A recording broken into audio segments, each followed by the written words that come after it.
Somebody was after me about the flood of Noah, which is something you always get with all of them. That never happened. There was never a flood on the earth, this, that, and the other thing.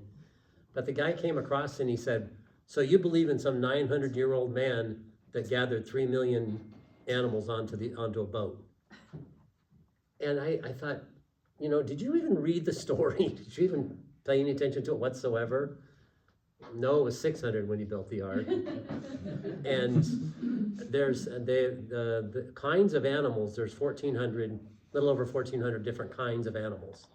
So if you take that, multiply it times 2, maybe 7 from some of the other ones, or maybe at 7 or 8,000, maybe 6 or maybe 8 or 9, and 3 million just, that just picked out of the sky. 3 million animals. Where did you get that from? That's the point you're making is, have you even read the story? Did this even come into some sort of analysis? And what is his basis for saying there was not a global flood? Before we try to put forth our position, what's that person's position that it didn't happen or something did happen? Right. If they're going to make an assertion, are they prepared to back it up?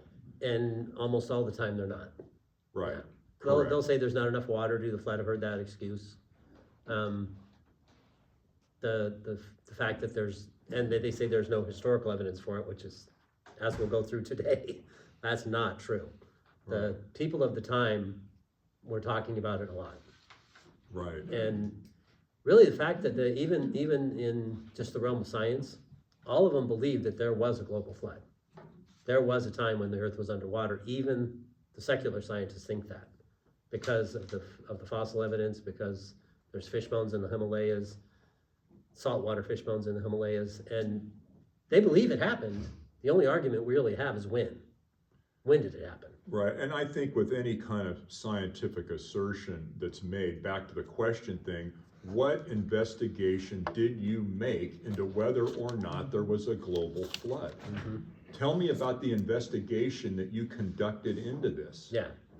Okay. Tell me about your thought process. Right. Yeah. What work did you do? Because a lot of this is pure laziness Mm-hmm. and dart throwing.